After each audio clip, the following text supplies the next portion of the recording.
Good morning mga kaboomers.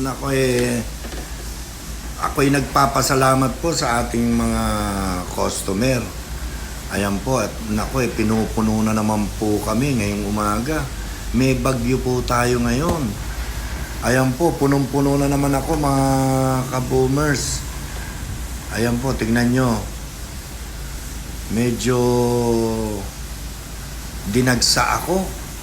Maraming salamat po sa inyo mga tumatangkilik sa aming karwasan sa Evo Shine po. Talaga pong walang humpay po ang inyong suporta sa amin. Kaya naman po kami ginagawa din naman namin ng pagandahin at linising mabuti ang inyong mga sasakyan. Ayan po, makikita nyo. Talagang pinupulido po namin ang linis niyan.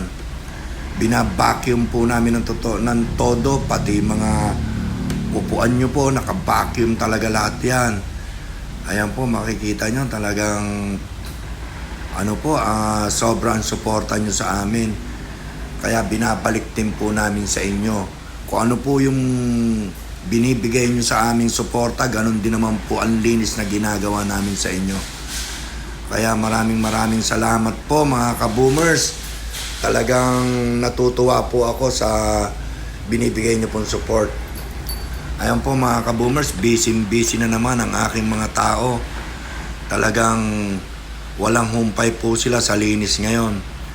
Yung aking mga customer, makikita nyo, doon po sa waiting area namin, papakita ko sa inyo kung gaano naman sila kampante at kumbinyente. Kasi po yung ating ang ating waiting area pinaganda po natin, pina-aircon natin para hindi naman po sila mainip at mainit ang panahon po ngayon. Ayan po, malamig po dyan sa loob. Kaya yan po ang ginawa natin. Kaya po mga kaboomers, mga sumusuport po sa amin, maraming salamat po sa inyong lahat. Ito po si Kaboom na nagpapasalamat talaga po ng lubos. Kaya mga kaboomers, mamaya babalik tayo ulit para sa susunod na video ko po. Thank you so much. Kaboom!